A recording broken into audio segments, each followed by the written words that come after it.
Colombia es el segundo país más biodiverso del mundo. Más de 1900 tipos de aves adornan los ya importantes paisajes colombianos con sus plumas coloridas y sus distintos y exóticos rasgos físicos. Sus muchos cantos melodiosos nos recuerdan los innumerables ritmos musicales que existen en este país, en donde lo real siempre se mezclará con lo mágico. Así, con su diversidad, su alegría, su belleza y su magia, nos inspiran a crear este podcast llamado El País de las Aves.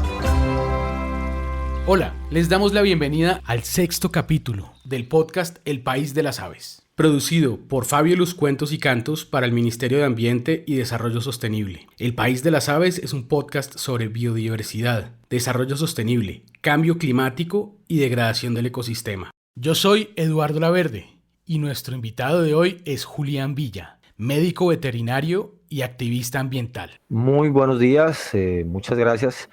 Mi nombre es Julián Villa, soy médico veterinario de la Universidad del Llano, activista ambiental desde hace aproximadamente 10 años.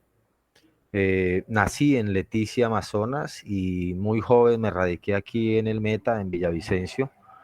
Y bueno, hemos venido adelantando procesos de sensibilización y trabajo comunitario en torno a la apropiación de los temas ambientales. Muchas gracias por invitarme a este espacio. Julián, muchas gracias a ti. Hoy vamos a hablar sobre las prácticas ambientales sostenibles en el campo colombiano. Entremos en materia. Según tu experiencia, Julián, ¿cómo se han degradado los ecosistemas desde la perspectiva de las prácticas campesinas en Colombia?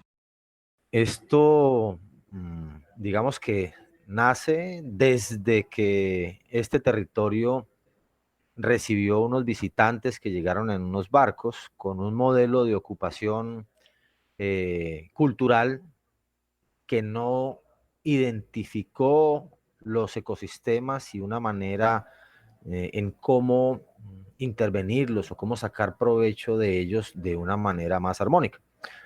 Ese modelo de conquista, de transformar, de apropiar, quedó arraigado en el marco legal colombiano y quedó arraigado también en la base cultural de los colonos y posteriormente de los campesinos, que era precisamente lo que se llamaba cultivar o culturizar, que involucraba el reconocimiento a la ocupación de predios baldíos que supuestamente estaban bajo el dominio de una nación o de un estado o del virreinato, bueno, la forma política que gobernara en su momento, pero entendía y comprendía, o asumía más bien, que para demostrar la propiedad sobre esa área de territorio había que transformarla y mostrar que quien iba a ocuparla nuevamente, o sí, a ocuparla, tenía el control sobre ella. Y eso, digamos que fue la manera como legalmente también se fueron titulando los baldíos, como se llaman, y eso se volvió parte de la cultura, parte de la tradición, parte del concepto legal. Es tan arraigado que en la actualidad aún se sigue practicando y precisamente vemos esas fronteras de colonización a partir de colonos, neocolonos y campesinos avanzando en esa demanda de propiedad de la tierra en ecosistemas que deberían ser conservados o protegidos, eh, y obviamente generando la alteración de la estructura normal, sin hacer o sin evaluar de manera seria y comprometida y más profunda las potencialidades que tienen los ecosistemas de, digamos que sacar provecho de ellos en su estado natural, como sí lo hicieron en muchos momentos y lo demuestran obviamente en la actualidad también las culturas o las comunidades ancestrales que a partir de muchos siglos de ocupación del territorio, pues leían el territorio, identificaban sus características, sus virtudes y generaban el desarrollo de sus comunidades, sus desarrollos socioeconómicos en modelos diferentes, pero que aprovechaban las ventajas comparativas de cada terreno. Pero eso se aprende a partir de los siglos, a partir de mucho tiempo, y pues lamentablemente llega un modelo transformador con una conciencia, una comprensión diferente, que se impone y pues el resultado de esa imposición es lo que tenemos en la actualidad.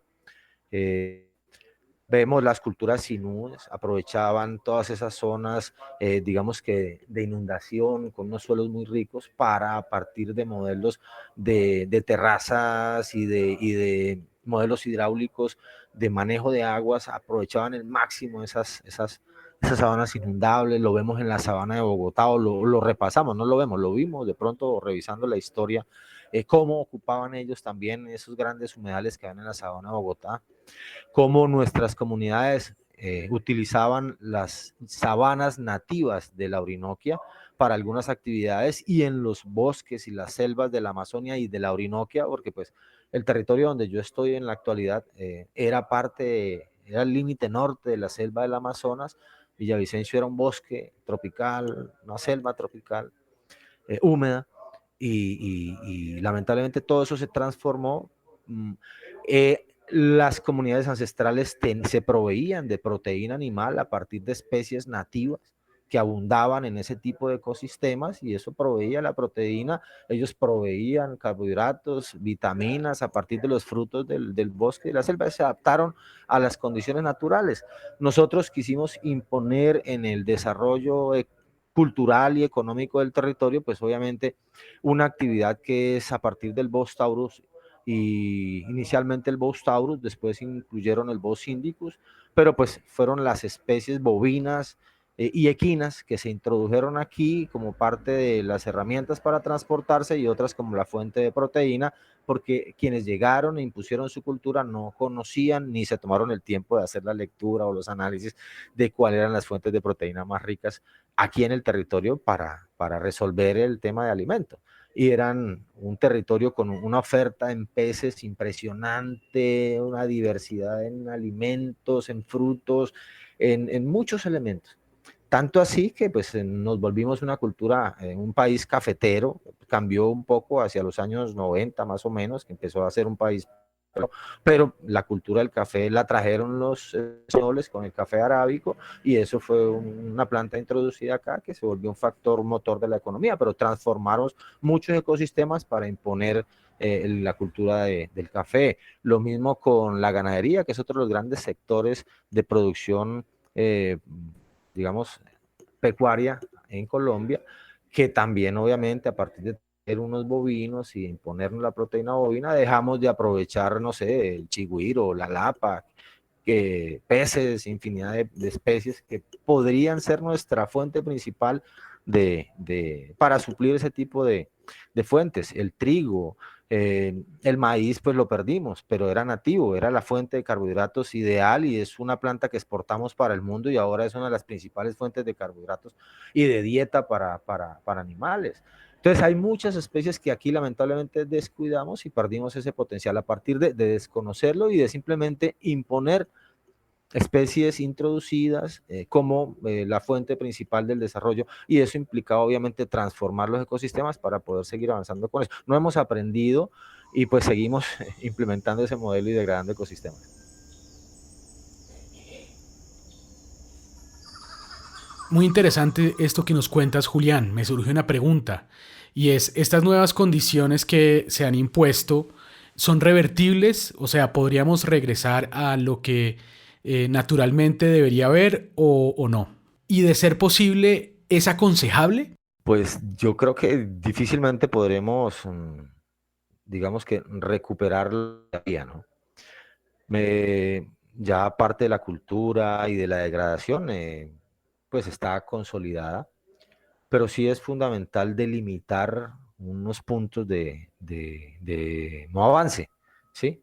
Porque pues no es infinita el área a ocupar, y es fundamental para la sostenibilidad el reservarle espacios que deben ser sagrados para que la naturaleza tenga la resiliencia suficiente de soportarnos. Obviamente eso ya está alterado, y estamos en una cascada de eventos que propenden por la extinción masiva de todas las especies, y nosotros pues también vamos ahí dentro de ese grupo, ¿no? De ese evento.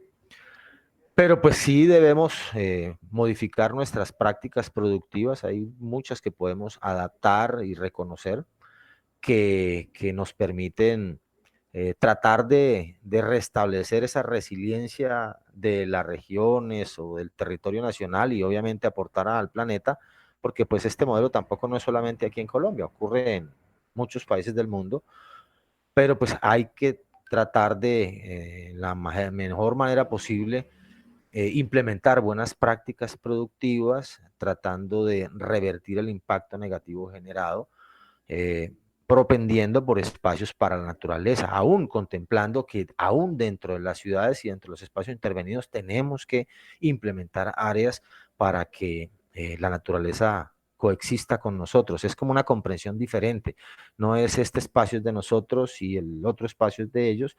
Creo que eso tiene que cambiar. Tenemos que ir buscando transformar lo que hemos alterado de alguna manera a partir de esas buenas prácticas para que también sigan siendo espacios para las especies silvestres del territorio y que no sea unas prácticas degradantes que exterminen todo, porque pues, es parte del modelo eh, del la agricultura verde que le llaman de monocultivos, con alto grado de uso de tecnologías, agroinsumos, agrotóxicos que matan todo y no se coexiste. Igual con la ganadería mal comprendida, a partir de los bovinos, obviamente, pues creo que debemos diversificar con especies que no generen tanto impacto. Colombia con su riqueza en agua debería ser una potencia en piscícola. Creo que sería realmente nuestro potencial por tener tanta riqueza en agua dulce.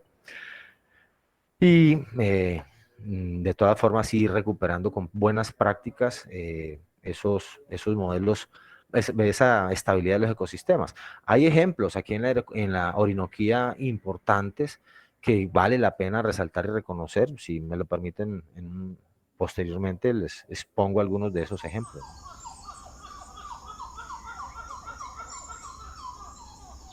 Perfecto. ¿Qué ejemplos o casos representativos hay en Colombia?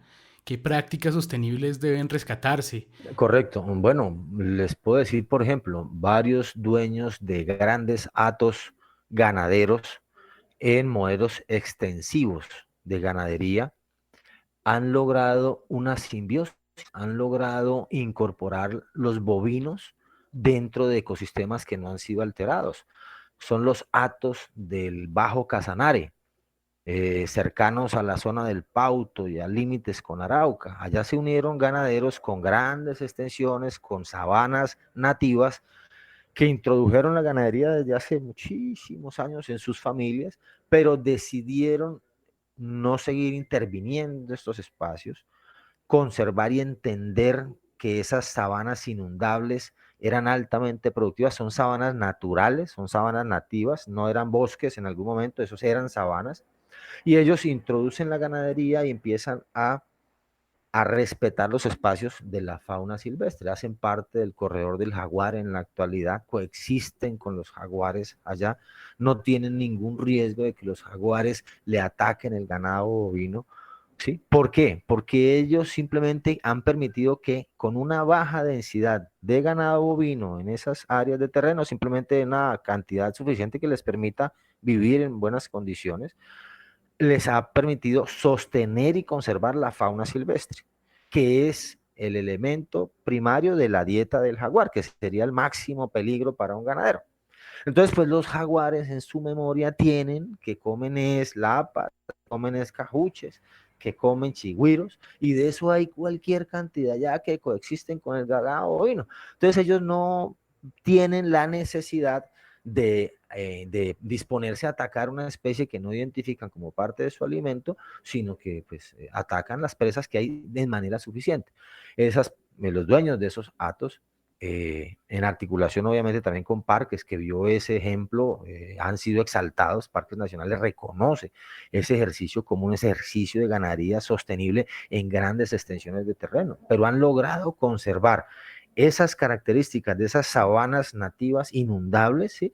En una actividad productiva extensiva que algunos, yo escucho, algunos críticos de la ganadería dicen, no, es que la ganadería extensiva es la que destruye. No, no, esa no es dañina. ¿Por qué? Porque hicieron el ejercicio en sabanas nativas. No tumbaron bosques, para hacer ganadería extensiva. O sea, cada tipo de producción debe evaluar su entorno y tratar de armonizarla frente a las condiciones naturales del territorio y obviamente tratar de conservarlas para no alterar los ecosistemas.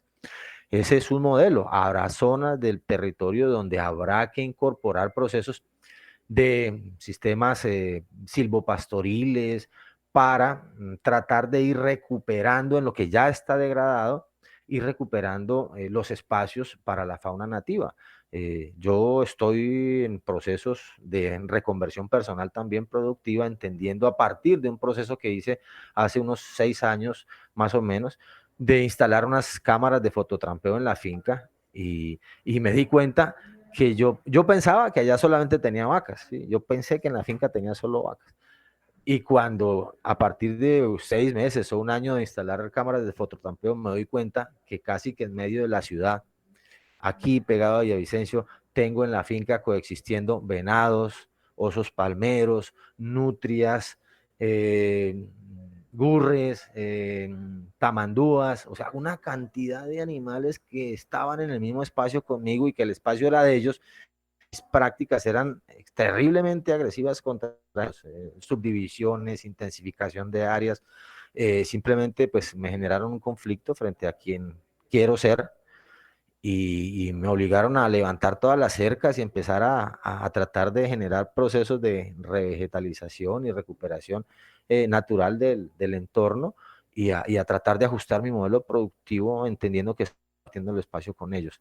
Es duro, es difícil, pero creo que es parte de lo que tiene que impulsar. Sé que hay un sector grande, por ejemplo, de los ganaderos asociados o articulados en Fedegan, que vienen trabajando de manera seria y comprometida frente a llevar la ganadería a un balance cero en carbono, ¿sí?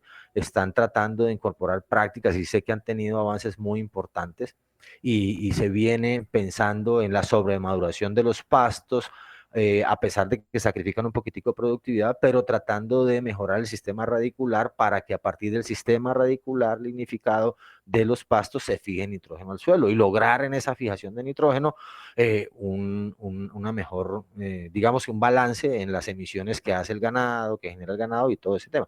Entonces, hay apuestas importantes y creo que es un reto que podemos lograr sacarlo adelante. Se requiere obviamente mayor fortalecimiento y difusión de esa información, pero es fundamental para sobrevivir nosotros como especie en el planeta y pues que podamos, digamos que armonizar nuestros modelos productivos a las actividades que desarrollamos.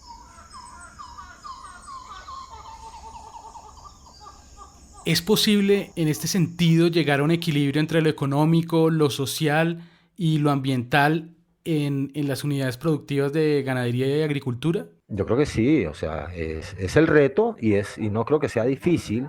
Realmente lo importante es, lo importante es ponernos límites, ¿sí? O sea, creo que lo clave es que toda la sociedad trabaje de alguna manera en racionalizar que tenemos un planeta finito y que cada individuo tiene que poner sus límites. Y las instituciones, el mismo Estado, la misma sociedad, todos debemos poner unos techos, una base y unos techos entre los cuales, pues obviamente la sociedad pueda desplazarse y movilizarse. Obviamente tratando todos a que todos vayan mejorando en sus condiciones de vida, en su calidad de vida, ¿no? Pero sí aproximando ese techo, ese piso, mejorando la calidad de vida de los que están en condiciones de vulnerabilidad y los que o han logrado tener unas mejores condiciones también cediendo un poquitico de eso, pero pues no pasar esos límites. En ese rango sé que tenemos la posibilidad de lograr esa transformación y cederle un poquitico a la naturaleza entre todos, la apuesta de toda la sociedad, cediéndole a la naturaleza, no el superar cada vez que quiero a otro ser humano en poder o en acumulación de riqueza, sino poniéndonos unos límites. Creo que lo podemos lograr.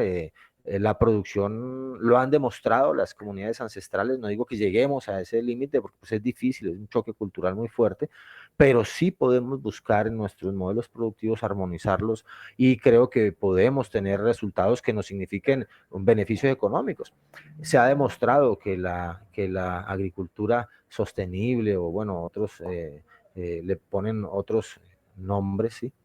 Digamos que prácticas amigables en la agricultura dan los réditos, se produce alimento y a menos costo.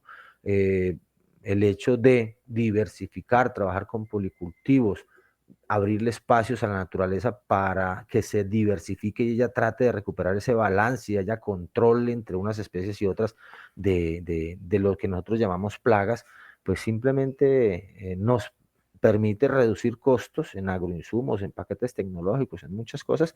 Sacrificamos producción, pero obtenemos la productividad y conservamos la semilla, no alterando tanto los procesos naturales. La naturaleza está en balance, nosotros somos los que la alteramos y bueno, retomando eso y tratando de recuperarlo, eso tiene un costo alto inicialmente, obviamente, pero hay que asumirlo como sociedad para que llegue al punto del equilibrio en el cual produzca unos ingresos significativos para que la persona pueda, digamos que, vivir de sus actividades laborales y obviamente también la naturaleza pueda coexistir con nosotros en nuestros espacios productivos.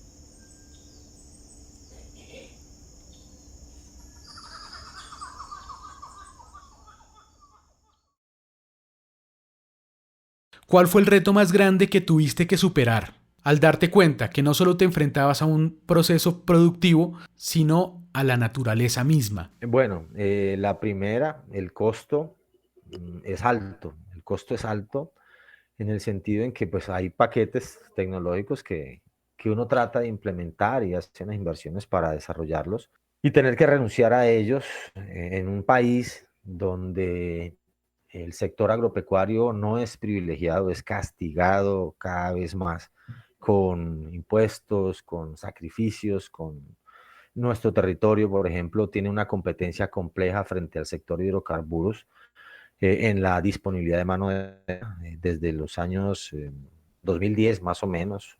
Se vino un boom petrolero acá y nos metieron en la cabeza transformaron la comprensión y el relacionamiento de los llaneros y de los que llegaron aquí al llano también, los que llegamos también, eh, en renunciar a ese ancestro campesino y en soñar en ser empleados de la industria extractiva de hidrocarburos.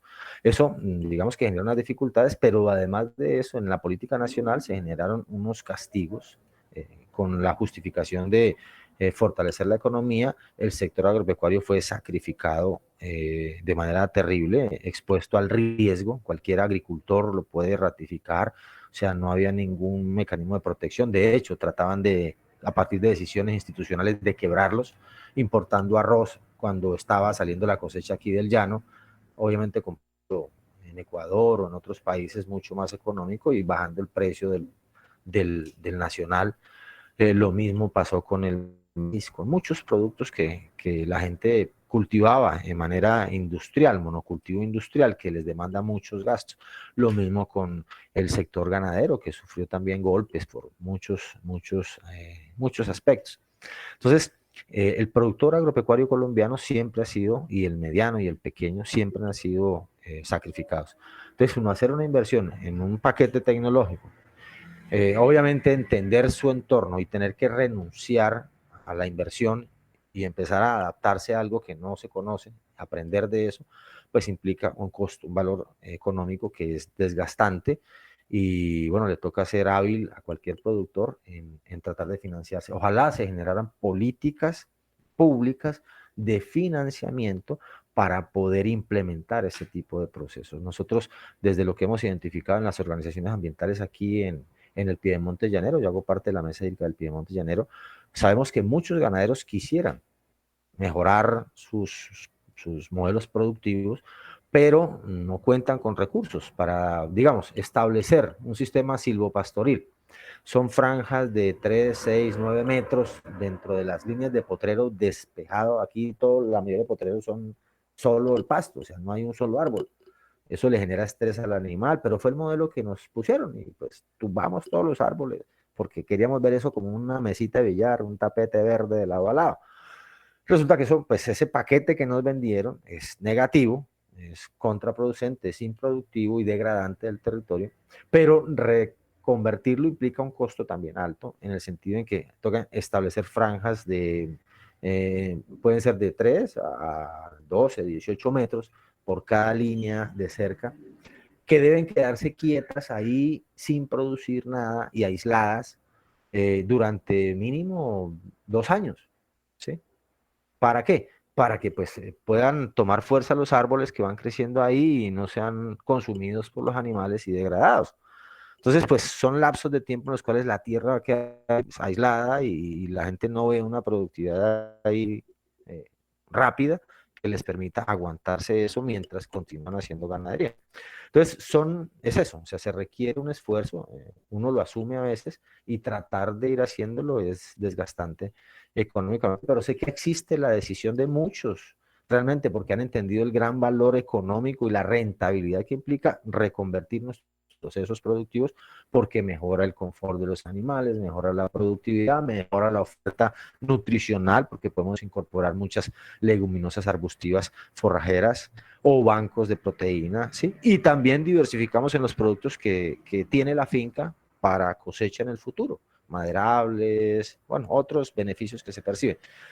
Pero el principal producto, lo que más me satisface a mí, lo que te puedo decir que he logrado a partir del sacrificio familiar y económico y que lo logra cualquiera que lo intente y que lo decida hacer, es despertar en las mañanas o acostarse y durante el transcurso del día y sentir que se está viviendo en un espacio vivo. La finca donde yo vivo, a veces no estoy durante el día, cuando puedo estoy durante el día, pero me recibe todas las noches y en las mañanas también me acompaña. Está enriquecida por sonidos de la naturaleza. Tengo infinidad de canto de pájaros, tengo especies de micos que vienen a reclamarme, a alegar conmigo, manadas completas. Me encuentro con el zorrito cuando voy entrando, voy saliendo, se me cruza un oso palmero por ahí. O si de pronto hablo con el trabajador, me dice, no, por allá está el venado en la mata de allá. Y no es una finca grande, realmente es una finca pequeña. Pero saber que logré o que estamos logrando construir un espacio donde pues yo sigo, nosotros seguimos ordeñando vacas, nosotros seguimos criando terneros, nosotros tenemos unas flores exóticas, tenemos unas maticas de cacao, tenemos diversidad en la producción, estoy plantándole más árboles, ¿sí? Pero pues se están dando las condiciones para que todos esos animalitos me alegren la vida, ¿sí? Yo he estado en muchas fincas, por mi profesión tengo que visitar fincas, tengo que salir a otros espacios de terreno. Me da mucha tristeza, aún dentro de bosques, escucharlos muertos, escucharlos silenciosos, escucharlos ausentes de cualquier vida animal, solamente la vida forestal. Y eso para mí es triste, ¿no? Y me siento privilegiado que la naturaleza se desborda conmigo en las tardes, porque en las noches también hay bulla, grillos, ranas, hay un escándalo todo el tiempo. Y en las mañanas es infinidad de pájaros, los micos alegando entre una manada y la otra, de un lado de un bosque al otro, los pájaros trinando. Bueno, eso es, y pues que sale uno y ocasionalmente encuentra con algún animalito. Para mí eso es muy placentero, creo que eso es invaluable, o sea, no puedo decir que eso tenga algún valor, pero para mí sí es muy satisfactorio y yo sigo desarrollando mis actividades productivas allá, mi familia. Entonces, creo que eso no tiene precio, ¿sí? Eso no hay quien me lo pueda valorar, ¿sí? Ni superar. Muchas gracias, Julián. Si hubiera alguien que se quisiera poner en contacto contigo, ¿cómo podría hacerlo? Claro que sí. Bueno, hacemos parte de una organización ambiental articulada con otras. Nos pueden ubicar en Villavicencio. La organización que nos agremia a todos se llama Cabildo Verde. Es muy reconocida aquí en la zona. También en redes sociales somos la Mesa Hídrica del Piedemonte Llanero. Mi correo en la actualidad, el que estoy utilizando es verdad. Lo voy a compartir escrito en pantalla si lo requieren. Pero en redes sociales nos encuentran y también si requieren mi número telefónico para orientación, apoyo, eso hacemos desde este espacio. Es el 311-591-0786. Muchas gracias, Julián. Hasta pronto. Este fue el 6º capítulo del podcast El País de las Aves, producido por Fabulous Cuentos y Cantos en SoundLab para el Ministerio de Ambiente y Desarrollo Sostenible.